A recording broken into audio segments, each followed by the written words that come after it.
আপনি কি কখনো এমন একা হয়ে গেছেন যেখানে পাশে কেউ নেই, কেউ বিশ্বাস করে না, কেউ বুঝে না? আজকের এই গল্পটা একজন এমন নারীর, যার কোলে শিশু কথা বলে কিন্তু সমাজ তাকে অপবাদ দেয়। একজন মা, একালা, অসহায়, চোখ ভরা পানি, আর একটাই ভরসা, আল্লাহ। আজকের গল্প মারিয়াম আলাইহিসসালাম এর। এই গল্প শুনলে আপনি বুঝবেন, যখন দুনিয়া ছেড়ে যায় তখন আল্লাহ কিভাবে আগলে নেন। মারিয়াম আলাইহিসসালাম এর পবিত্র জীবন।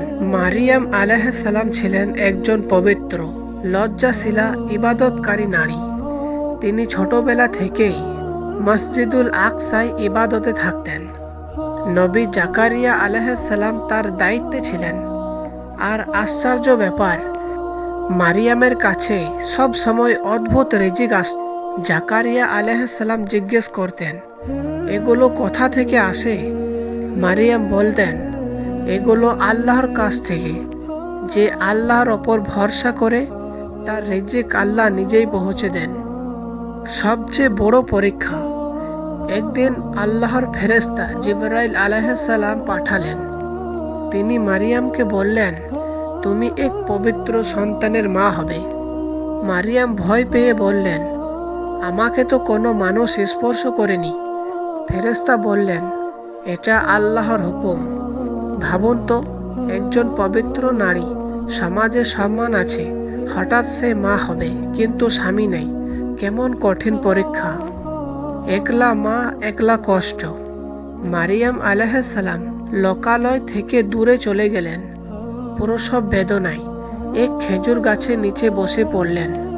তিনি কাঁদতে কাঁদতে বললেন, হায়, এর আগে যদি আমি মরে যেতাম। এটা কোনো দুর্বল ঈমান না, এটা একজন মায়ের মানুষের কথা। অপমানের ভয়, সমাজের চাপ, সব মিলিয়ে ভেঙে পড়া হৃদয়ের কথা।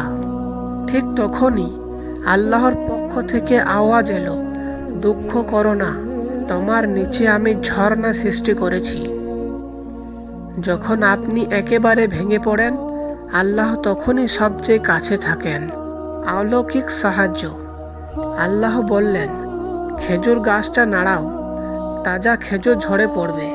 একজন দুর্বল মা, কিন্তু আল্লাহ তাকে বললেন, তুমি চেষ্টা করো, বাকিটা আমি করে দেব। তিনি খেজুর খেলেন, পানি খেলেন, শান্ত হলেন। তারপর আল্লাহ বললেন, মানুষ কিছু বললে তুমি বলবে আমি আজ কথা বলবো না। আল্লাহ চান আপনি চেষ্টা করুন, ফল তিনি নিজেই তৈরি করবেন। সমাজের অপবাদ। মারিয়াম আলাইহিসসালাম শিশু ঈসা আলাইহিসসালামকে কোলে নিয়ে নিজের কওমের কাছে ফিরে এলেন। তারা বলল, এটা তুমি কি করলে? তোমার পরিবার তো খারাপ ছিল না? মারিয়াম কিছুই বললেন না, শুধু শিশুটার দিকে ইশারা করলেন। আর তখন শিশু ঈসা আলাইহিসসালাম কথা বললেন, আমি আল্লাহর বান্দা, তিনি আমাকে নবী বানিয়েছেন। ভাবুন, একলা মায়ের সম্মান আল্লাহ নিজেই রক্ষা করলেন। আপনি চুপ থাকলেও আল্লাহ আপনার হয়ে কথা বলেন। আজকের এই গল্প আমাদের শেখায়, মানুষ ছেড়ে দিলেও আল্লাহ ছেড়ে দেন না। অপবাদ আসলেও সত্য একদিন প্রকাশ পায়।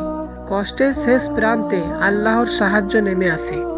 যদি আজ আপনি একা থাকেন, যদি আপনার চোখে পানি থাকে, তাহলে মনে রাখবেন, মারিয়ামের আল্লাহ আজও আপনার আল্লাহ।